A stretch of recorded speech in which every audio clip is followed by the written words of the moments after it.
Nah sekarang kan film lagi berjaya Pak, nggak ada yang saya perlu bantu dong. Ya, lagian hebatnya apa main film? Dulu waktu saya lagi tenar, sinetron itu 68 skenario saya tolak. Orang pada nanya, Dik doang, kalau nolak, ya apa hebatnya main sinetron? Kan banyak yang mau Pak. Bercanda dalam ronda, waspada di setiap kita, karena begal dan pencuri lebih waspada daripada kita. Bercanda dalam ronda, bukan hanya di waktu malam, pagi, siang, sore, dan kala maghrib menjelang, kita harus selalu waspada. Bikin lagu, terus bikin musiknya, dibikin video klipnya, lalu monetize gitu ya. Kayak lu nih begini, lu udah monetize belum nih? Baru mau akan ya? Ya udah, kita doain aja. Mudah-mudahan, ini karena kita menyangkut pekerja-pekerja ya. Iya, ini kasihan. Jadi kalau kita bilang subscribe, like, dan komen itu bukan karena kita berharap yang gimana-gimana. Kita berharap bahwa mereka yang ada di sini semuanya mandiri lah. Ya. Tapi jangan lupa nih sama tanah air. Ya. Kalau bisa setiap konten lo pindah di rumah lo ada benderanya lah gitu. Itu penting banget. Pentingnya Pak, kalau nggak lo ada di sini bendera. Kalau nggak bentuknya pin gitu. Ya, kita ingat dulu di kampung kalau orang bangun rumah itu ditancapin tuh bendera. Kenapa coba bro? Ihdinas siratal mustaqim siratal ladzina an'amta 'alaihim ghairil maghdubi 'alaihim waladdallin. Amin. Semua ini lo mau jalan kemana terserah. Lo mau ngerjain apa terserah. Tapi kan tujuan kita sama, ihdinas sirat. Betul nggak? Seperti jalan-jalan terdahulu yang diberikan ke lapangan. Jadi kalau lo mau jadi pemimpin, mau jadi musisi, mau jadi orang hebat, atau gue mau jadi wali kota lah ya, kepilih gue nih, yang pertama gue bangun pasti itu makam. Gue perhatiin makamnya, leluhur kita semua, itu orang yang tahu adab Pak. Sekarang lo kalau ke Tanah Suci, kemana lo kalau nggak ke makam? Lo kalau ke Palestina kemana? Kalau ke kota-kota itu pasti kemana? Pasti ke makam-makam Pak. Ziarah Pak, ini tuh Wali Songo ziarah. Makanya orang yang memperbaiki gapuranya, memotong ini sering kita, bukan kita menyembah kuburan ya, tapi kita belajarlah dari Banyuwangi itu. Ada makam, sebelahnya ditata sama wali kotanya bupati Pak. Taman bermain, jadi anak-anak nggak ngeri dan ingat mati terus Pak. Ya. Tapi kan kita berlomba-lomba begitu jadi pemimpin ingin membuktikan monumen yang menjulang, bangunan-bangunan yang tinggi. Tapi yang ada di dalam ini kita abaikan. Ini mudah-mudahan apa cara ini namanya? Beranda, bercanda dalam ronda. Mudah-mudahan berangga yang menyimak semua ini nanti kalau menjadi pemimpin tahu adab ya.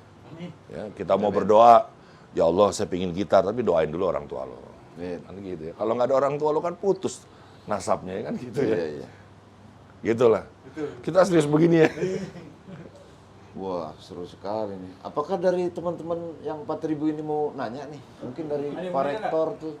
Mau nanya nih Bang. Ya, Oke, boleh.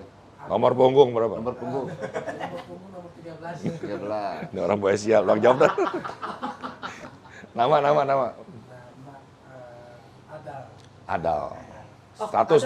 status apa ya? Disamakan dengan yang lainnya. Ada yang suka merayap gitu. Itu kadal, Pak. Jadi gini, aku ini masalah hijrahnya Bang lah. Luar biasa pertanyaannya. Langsung jawab, Bos. Jadi Oh, belum. titik Abang dapat hijrah maksudnya, oh aku pengen berubah nih gitu kan. Itu kan ada titik itu Bang. Aku tuh pengen tahu tuh di mana Abang dapat ya apa ilhamnya maksudnya aku harus berubah nih. Jawab gua, lu kan udah kenal gua, jawab.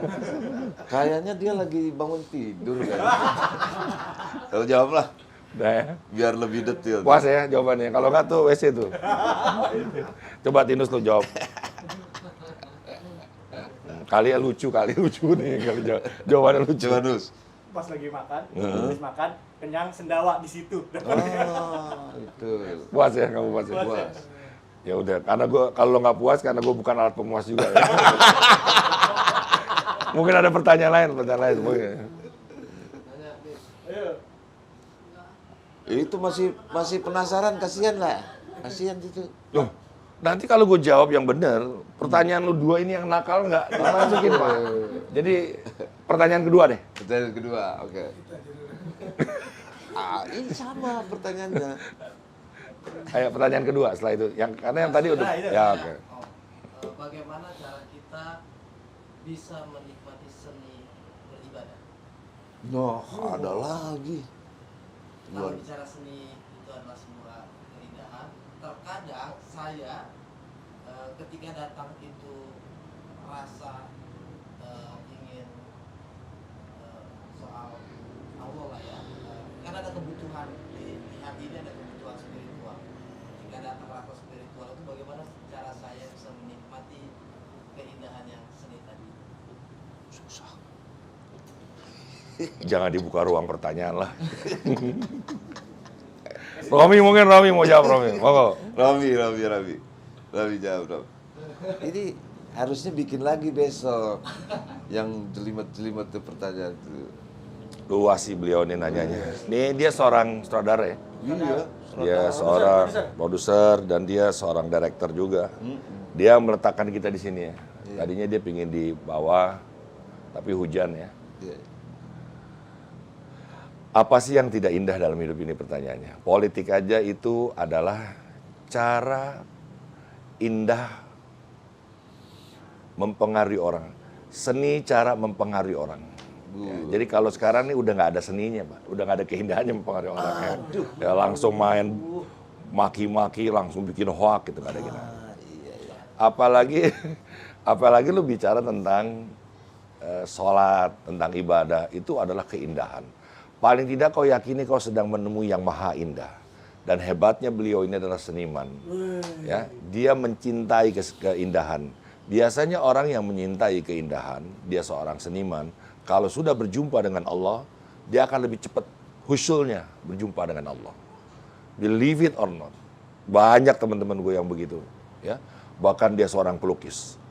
Lukisannya 6M. Gimana cara ngelukisnya? Yeah. Saat dia melukis, dia meminahkan nama-nama Allah yang indah itu. Ya Holi, Ya Bari, Ya Musawir, Ya Gofar, Ya Qahar. Di dalam hatinya dia. Nama Allah kan indah, nama Allah kan bercahaya. Dipindahkan nama yang bercahaya itu di dalam kanvasnya. Sama lu juga kalau lagi main gitar, sebelumnya lu juga baca Al-Fatihah. Surat cinta yang dikirim dari yang maha pencinta untuk yang dicintanya. Nanti lagunya nggak terlalu penting, Pak. Kayak Mbah Surip misalkan. Lagu terakhirnya dia itu nyanyi sama gue tuh. Di Kenduri Cinta. Dulu dia bilang sama gue gini, ajak saya manggung ya. Begitu, Pak. Tapi itulah rencana Allah. Ya, dia semakin dekat dengan Kenduri Cinta, dekat dengan M. Ainun Najib, berarti dekat dengan keilahian juga karena dia berbicara tentang kebesaran Allah di situ. Kan jadinya luar biasa. Jadi teman, sebenarnya lo Digo termasuk dia sedang tidak mencipta lagu apapun, bohong. Dia itu menemukan ciptaan Allah, dengan ikhtiar dia berkarya, akhirnya berjumpa dengan lagu yang diciptakan oleh Allah. Jadi sebenarnya kita hanya berkarya, bukan mencipta.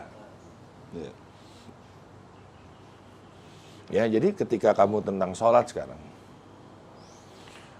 ada tubuh jasad, ada tubuh ruh. Kenapa sholat masih maling, masih maksiat, ya enggak korupsi?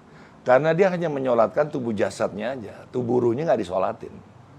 Gimana caranya? Di antaranya, kau mengenal dulu tubuh ruhania kamu. Nah kan Dik Doang itu nama populer, Rizky Mulyawan nama bokap dari bokap. Tapi nama ruh gue dari bapaknya, ruh kan ada, dan gue punya. Lalu ketika kita mau wudu, kita angkat, kita sadarkan kita ada di dua wilayah yang terkunci dari hati, jasad dan ruh. Auzubillahiminasyaitonirrajim.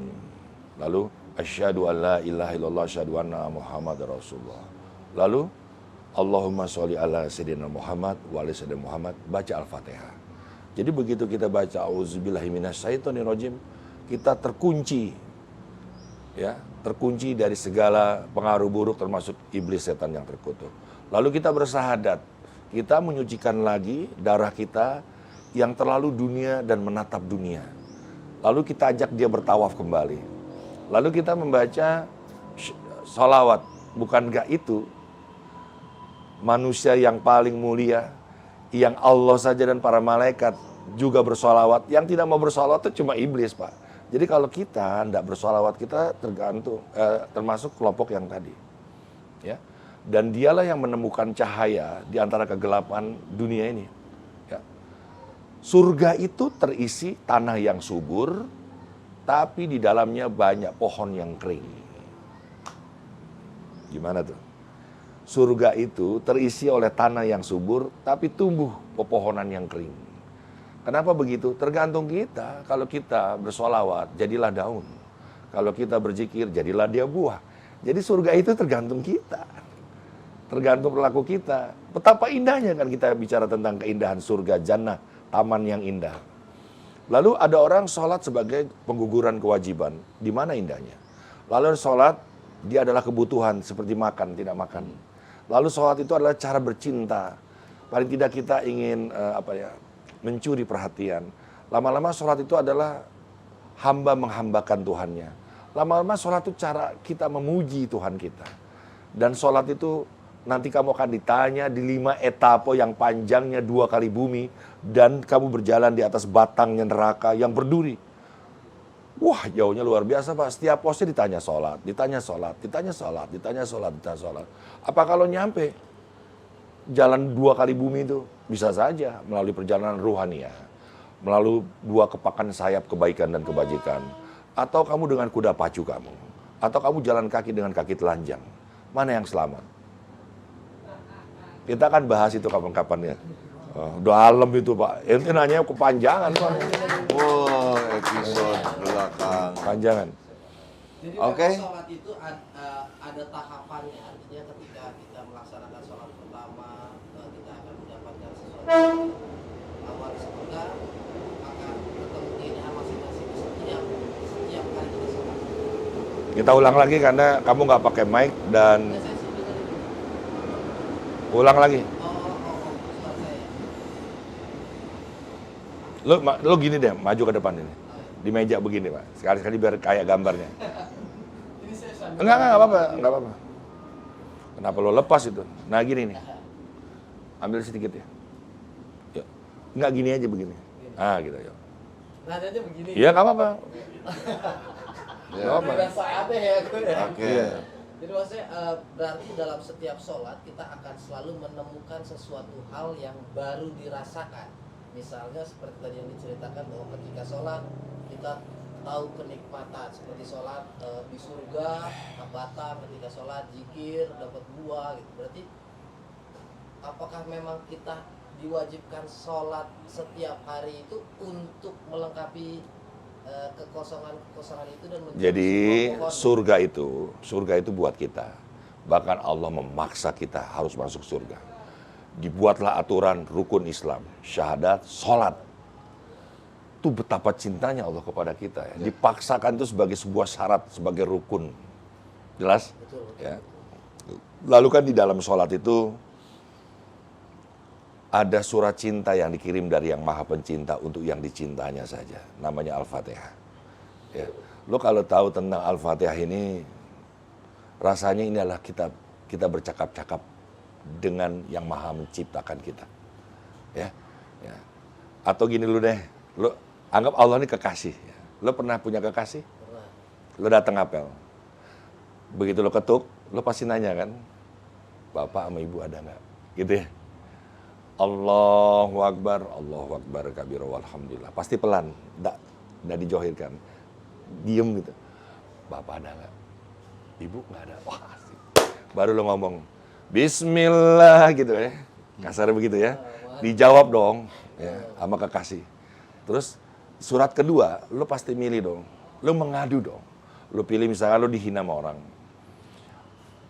Inna atoina kal kausar fasoli li robbika wanhar inna saneka wab. Lu tuh lagi ngadu. Di surat kedua tuh lu ngadu bahwa gua nih habis dihina-dina. Tapi Allah menjawab, siapa yang menghina lo, dia yang terputus. Apa nggak keren tuh? Langsung Ya ya. karena lu tahu artinya, maka lu langsung ruku kan. Seperti kita akan jatuh ditahan oleh dia. Apa coba artinya? Bacanya apa itu? Coba lu artiin. Apa itu artinya? Memuja yang maha agung.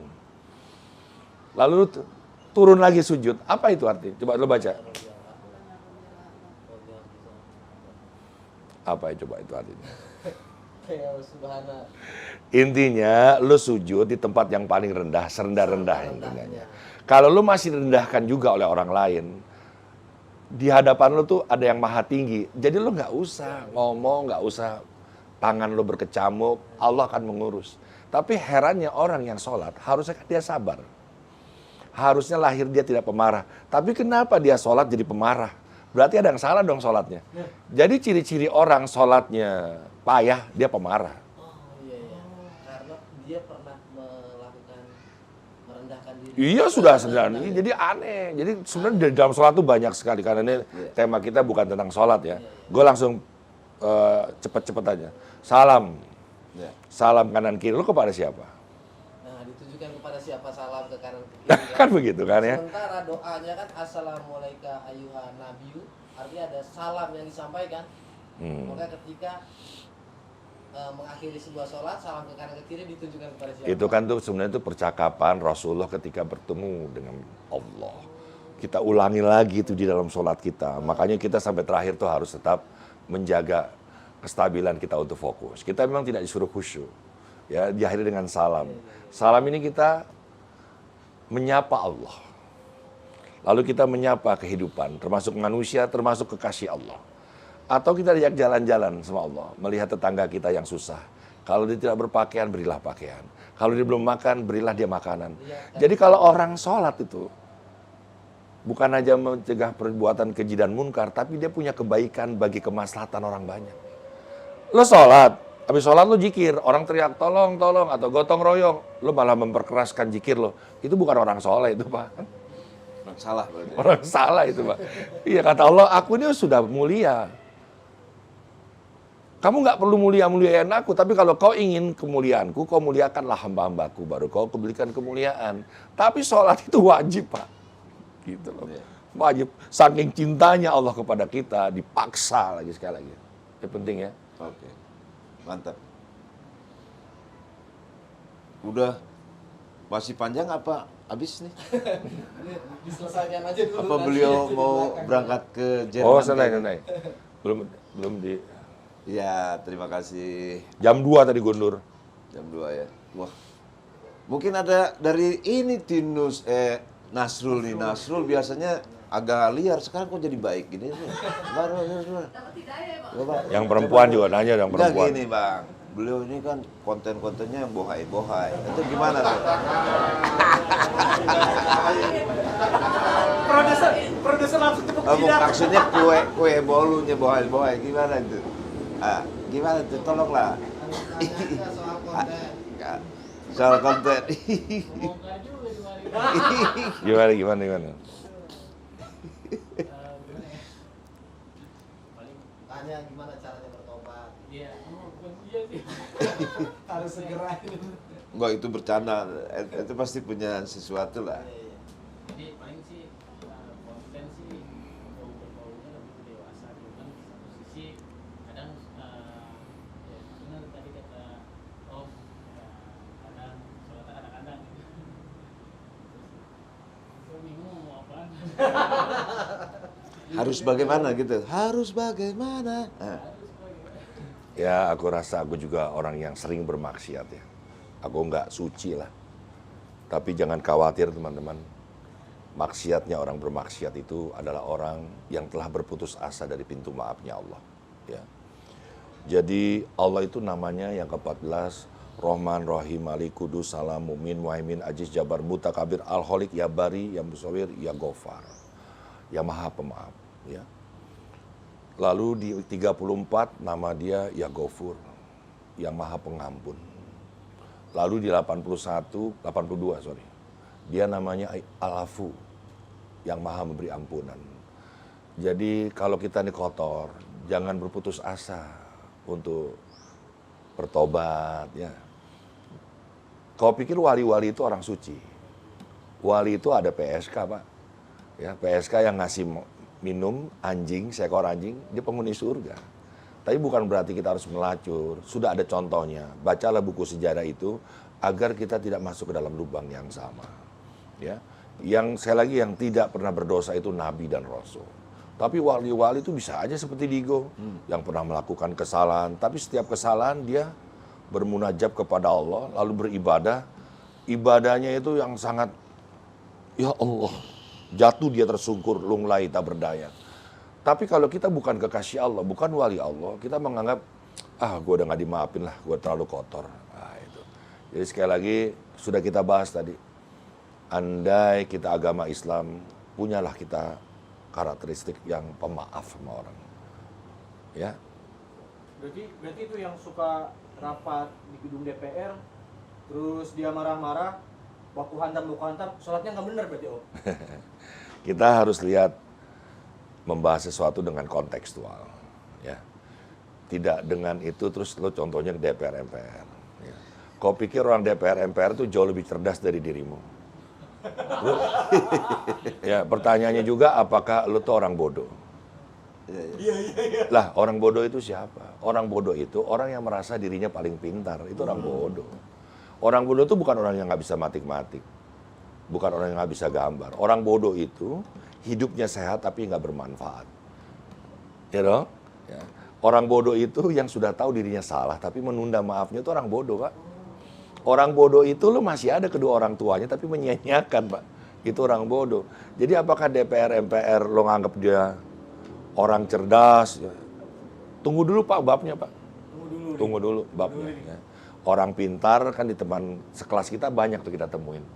Nilai kurikulumnya bagus. Tapi apa kalau suka dengan dia? Belum tentu. Tapi orang cerdas dipastikan satu, Pak.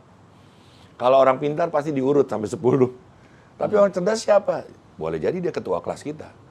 Dia cakap, dia bijaksana, dia berkarisma, dia nggak blow on banget, tapi juga nggak pintar banget. Tapi dia ada di tengah kita, Pak. Jadi kepintarannya itu sudah menjelma menjadi kemaslahatan, itulah kecerdasan. Wow.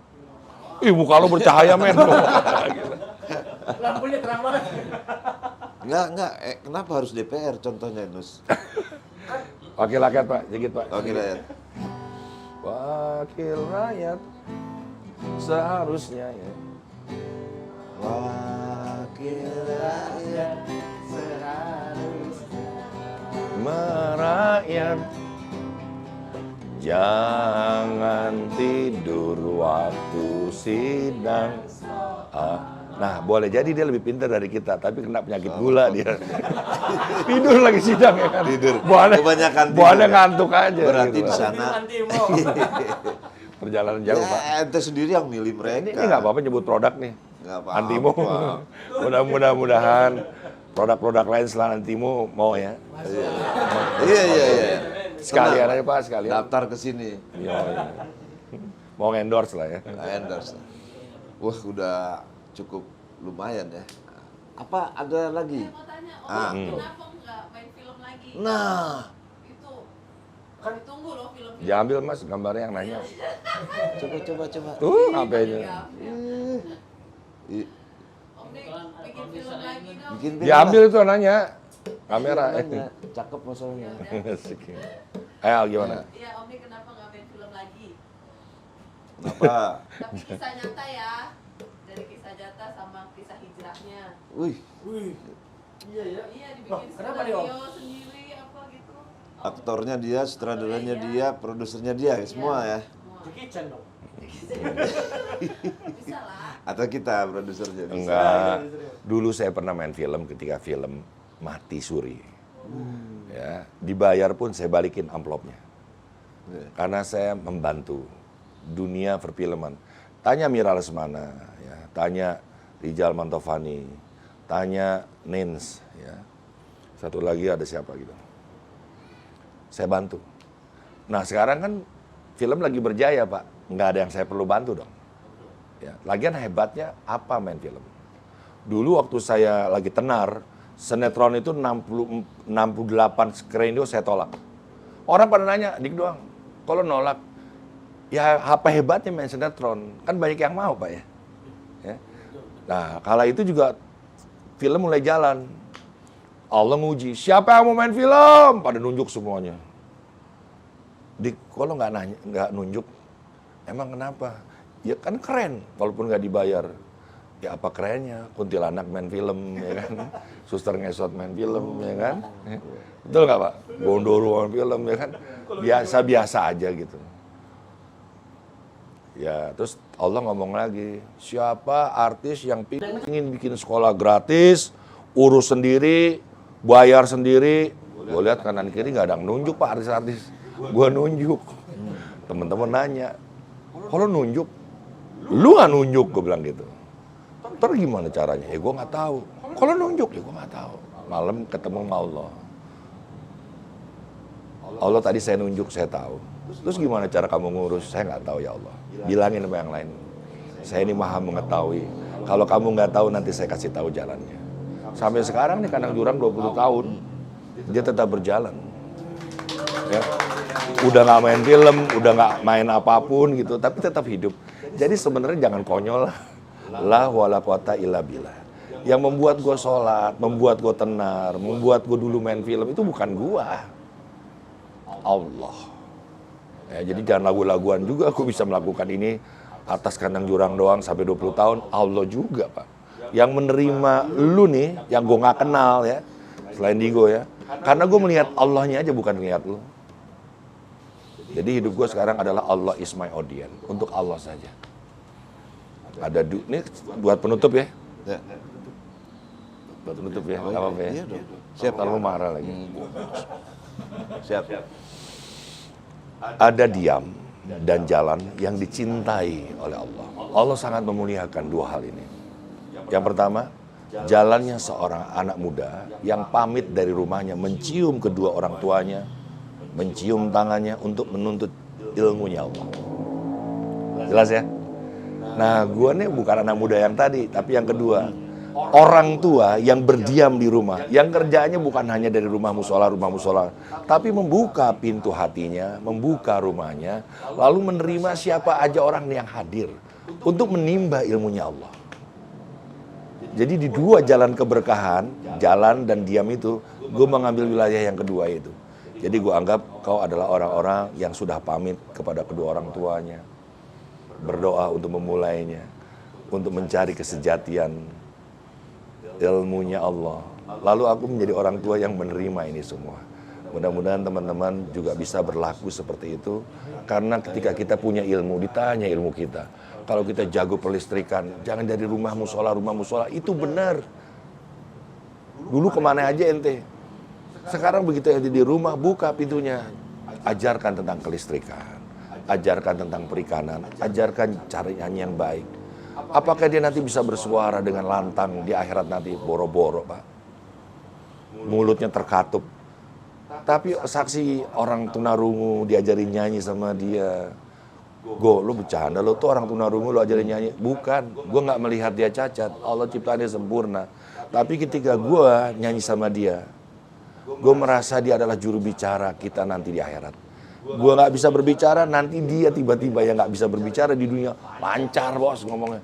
Nih Digo nih menghibur saya padahal nggak bisa dengar. Allah saya tahu, saya Sami ya Basir. Maka Digo ibadahnya biasa-biasa saja, tapi Allah meletakkan di surga di pangkuannya. Karena apa? Digo melihat Allah dalam setiap penciptaannya. Saya Digo doang, mohon pamit. Inilah rumah gua, rumah yang terbuka bagi setiap jiwa-jiwa yang ingin mencari kesempurnaan Allah. Terima kasih buat channel ini. Saya merasa tersanjung diapit oleh dua generasi yang melintas. Jadilah jembatan bagi para pemirsa yang merindukan ilmu-ilmu. Wabillahi taufik, wassalamualaikum warahmatullahi wabarakatuh. Saling memaafkan dan saling mendoakan. Oke saudara-saudara, habis sudah kita bahas dari pagi sampai malam. Nah ini terima kasih Susah aja ente. Bro Dik doang yang luar biasa. Tahu aja lo gue lagi turun bro. Pokoknya kapan-kapan kita jangan ditolak. Yang bener lo. Ya kan? Ini udah mau pada ini kesini lagi. Nah terakhir silakan Pak Tinus nih. Pantunnya gimana tuh? Pantunnya tuh. Saya ada pantun ya. Oh iya bebas lah. Ngarang nggak nyambung juga nggak apa-apa. Emang nggak apa-apa ini. Ini udah dipersiapkan jauh-jauh hari. Coba. Ayam goreng sambal goa. Cakep. Makanya sambil bawa nampan. Apaan tuh? Yang keren, Om ganteng, pastinya dik doang. Yang rame, tetep dong di beranda. Bercanda dalam Ronda. Assalamualaikum warahmatullahi wabarakatuh.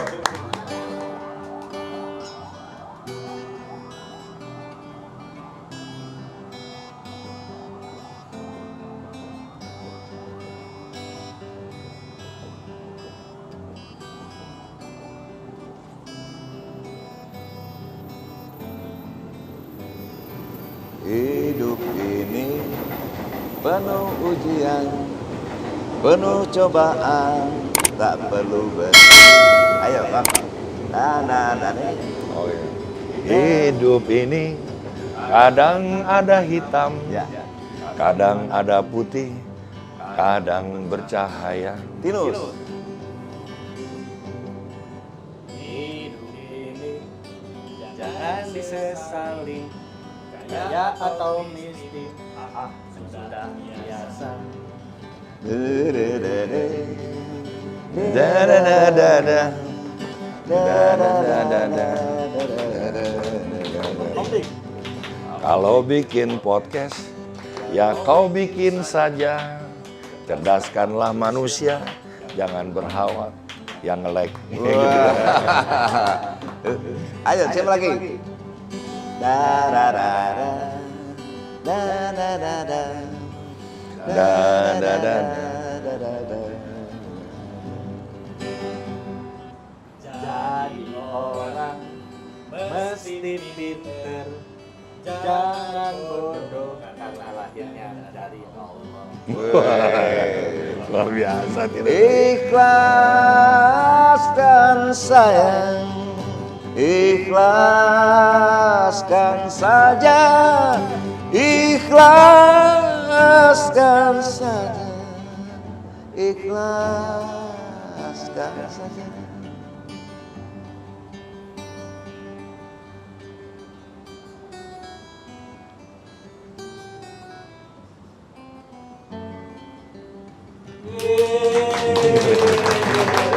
Wassalamualaikum warahmatullahi wabarakatuh. Bercanda dalam ronda, waspada di setiap kita, karena begal dan pencuri lebih waspada daripada kita. Bercanda dalam ronda bukan hanya